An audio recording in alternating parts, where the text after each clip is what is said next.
اس بات کو ہم حتمی طور پر کسی بھی بلیک ہولز دوسری دنیا میں جانے کا راستہ بیان کر سکتے ہیں یا نہیں، جس کی در حقیقت بیری کے جو بلیک ہول ہے اس کی شکل در حقیقت میں جو سائنسدانوں نے ریلیز کی ہے وہ بیری کے درخت سے متشابہ ہے۔ قرآن پاک تو 1400 سال پہلے ہی تحقیق کے راستے کھول دیے تھے۔ ماہرین فلکیات آج بلیک ہول کی شکل کچھ یوں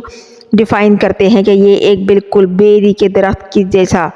خلا میں قائم ہے، جس کا ابتدائی حصہ انتہائی باریک ہے، یعنی درخت کے تنے جیسا ہے، اور درخت کے سر کی طرح اوپر آگے جا کے پھیل جاتا ہے، جیسے بیری کا درخت اوپر سے پھیلا ہوا ہوتا ہے۔ یہ خلا کا سب سے تاریک حصہ ہے۔ قرآن پاک میں اس کے بارے میں اشارہ دیا گیا تھا اور اس کو عام آنکھ سے نہیں دیکھا جا سکتا۔ اس مقصد کے لیے سورہ نجم کی آیت مبارکہ نمبر 16 میں آپ رجوع کر سکتے ہیں۔ اسی طرح سورہ نجم کی آیت نمبر 17 اور 18 میں رب حق تعالیٰ ارشاد فرماتے ہیں کہ آنکھ کسی طرف نہ گری اور نہ اپنی حد سے آگے بڑھی، بے شک آپ صلی اللہ علیہ وآلہ وسلم نے اپنے رب کی بہت بڑی نشانیاں دیکھیں۔ سائنسدان ان آیات سے متعلق اس نتیجے پر پہنچے ہیں کہ رسول پاک صلی اللہ علیہ وآلہ وسلم دراصل بلیک ہولز میں ہی سفر معراج طے کر کے گئے تھے اور اس کو براہ راست دیکھا تھا، کیونکہ قرآن کریم میں بلیک ہولز کی شیپ سے متعلق یہاں بھی بیان کیا ہے کہ اس کا انٹری پوائنٹ ایک کیوب کی مانند ہے اور سر پھیلا ہوا ہے۔ سورہ نجم کی آیت نمبر 12 سے 16 تک میں اللہ تبارک تعالیٰ فرماتے ہیں کہ کیا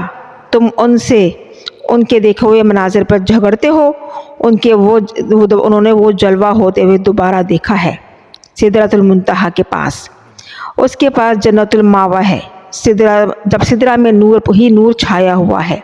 اگر بلیک ہولز کی ساخت پر نظر دوڑائی جائے تو یہ بالکل بیری کے درخت جیسا دکھتا ہے۔ سائنسدان اس بات پر متفق ہے بلیک ہول سے کوئی بھی چیز واپس نہیں آتی، کوئی بھی انرجی بلیک ہولز میں لوٹ کر نہیں واپس آ سکتی۔ اس کا جانے کا تو راستہ ہے لیکن آنے کا راستہ وہ آج تک دریافت نہیں کر پائے۔ بلیک ہول مکمل طور پر محدود ہے اور اس سے واپسی ناممکن ہے۔ ان محققین کی تحقیق کو اگر مد نظر رکھا جائے تو یہ بات بھی تصور کی جا سکتی ہے کہ یہ دوسری کائنات تک پہنچنے کا ایک راستہ ہے، اور اس تھیوری کو سائنسدان اسٹیو ہاکنگ نے جدید تحقیق دان جارج اور گیلڈ اور ہافک نے اس دعوے کو سپورٹ کیا کہ اپنی تھیوری میں انہوں نے کہا کہ ہو سکتا ہے کہ بلیک ہول سے باہر نکلنے کا کوئی راستہ بھی ہو، یعنی انہوں نے یہاں پر بھی ہو سکتا ہے کا لفظ یوز کیا ہے، ڈاؤٹ یوز کیا ہے کہ آپ وہاں پر جا تو سکتے ہیں لیکن آنے کا راستہ شاید آپ کو نہ ملے۔ اللہ تبارک تعالیٰ سے بڑی سپر پاور کون سی ہو سکتی ہے؟ تو کیا پھر یہ ممکن نہیں کہ اللہ تبارک تعالیٰ نے رسول خدا صلی اللہ علیہ وآلہ وسلم کو بلیک ہول کے ذریعے سفر معراج کروا کر وہ لے جا بھی سکتے ہیں، تو واپس اسی کائنات میں آپ کو اسی راستے سے لا بھی سکتے ہیں، کیونکہ اللہ کے ہاتھ میں تو کچھ بھی ناممکن نہیں۔ اگر ہم رسول خدا صلی اللہ علیہ وآلہ وسلم کے سفر معراج پر طائرانہ سینے کا دوڑائیں تو ہم دیکھتے ہیں کہ سورہ نجم میں قرآن کریم ستاروں کے ٹوٹنے کی قسم کھاتا ہوا نظر آتا ہے۔ رسول کریم صلی اللہ علیہ وآلہ وسلم سفر کرتے ہیں اور ایک اس حصے میں پہنچتے ہیں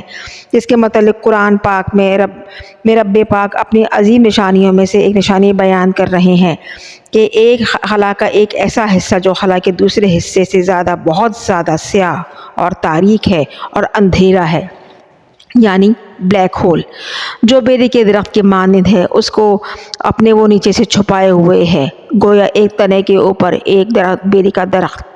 کوئی بھی اسے براہ راست نہیں دیکھ سکتا، نہ ہی کوئی اس کی حد کو چھو سکتا ہے اور نہ ہی اندازہ لگا سکتا ہے۔ اس طرح تذکرے کے نتیجے میں یہ بات کلیئر ہوتی ہے کہ یہ حصہ دوسری کائنات تک پہنچنے کا راستہ تو ضرور ہے، اور اس سے یہ بات بھی ظاہر ہوتی ہے کہ ماہرین فلکیات قرآن پاک کے اس پوائنٹ پر متفق ہیں کہ قرآن خلا کے جس پراسرار حصے کی وضاحت کر رہا ہے اس کو جدید سائنس بلیک ہولز کے نام سے اخذ کر رہی ہے، لیکن بلیک ہولز کے بارے میں آج تک سائنس اس معمے پر نہیں پہنچی ہے کہ آپ اگر بلیک ہولز میں ایک دفعہ چلے گئے کیونکہ اس میں انتہائی حد سے زیادہ کشش ہوتی ہے، وہ ہر چیز کو ایبزارب کر لیتی ہے اور واپسی کی گنجائش بالکل بھی نہیں، یہاں تک کہ روشنی بھی اگر اس کے اندر چلی جائے، روشنی کے واپس آنے کا، آر پار بھی جانے کا کوئی راستہ نہیں ملتا۔ قرآن ایک جگہ یہ زور دیتے ہوا نظر آتا ہے کہ دراصل جنت کا راستہ ہے جہاں سے گزر کر نبی کریم صلی اللہ علیہ وآلہ وسلم رب تعالیٰ کے پاس پہنچے، اور سائنس چونکہ اس حد تک آگے نہیں بڑھ پائی، اس لیے اس کو فی الوقت ثابت کرنا ماہرین فلکیات اور سائنسدانوں کے نزدیک ذرا مشکل ہے، لیکن وہ تاحال اسی معمے میں، اسی تگ و دو میں اور اسی ریسرچ میں ابھی تک لگے ہوئے ہیں کہ بلیک ہول میں اگر انسان چلا بھی جائے یا کوئی روشنی بھی چلی جائے تو اس کی واپسی کہاں سے ممکن ہے، اس کا راستہ کہاں سے نکلتا ہے۔ لیکن اگر گزشتہ واقعات و حالات کو مد نظر رکھا جائے تو یہ بات سامنے آتی ہے کہ صرف وقتی بات ہے کہ سائنس پہلے ہی قرآن میں موجود معجزات، قرآن کی معجزات اور کی تحقیق کے بعد ان کی تصدیق کر چکا ہے۔ یہ تو تھا کہ آج جو ہے ان کا اس پہ قرآن پاک کی معجزات پر اور اس کی حقانیت پہ ٹرسٹ، لیکن وہ اپنی تحقیق کے بعد اس چیز کو جھٹلا دیتے ہیں۔ لیکن اس میں بھی کوئی شک نہیں کہ جب بھی سائنسدان کسی کائنات سے کسی بھی جڑی چیز پہ تحقیق کرتے ہیں تو قرآن پاک کا ضرور مطالعہ کرتے ہیں اور اس کو قرآن پاک سے ہی جڑ کے پاتے ہیں، تو وہ تصدیق کر لیتے کہ ہاں یہ حقیقت ہے۔ تو قرآن پاک ان کی کسی بھی ریسرچ کو ثابت کرنے کے لیے ان کے نزدیک ایک پکا پروف بن گیا ہے، اور اللہ کی شان کے آگے ہم کیا بیان کر سکتے ہیں۔ یہ تو تھا آج کا ٹاپک جس میں ہم نے بلیک ہولز، سورہ نجم، سورہ واقعہ کے ذریعے ہم نے کور کیا کہ قرآن پاک میں اللہ تعالیٰ نے کس طریقے سے آج سے 1400 سال پہلے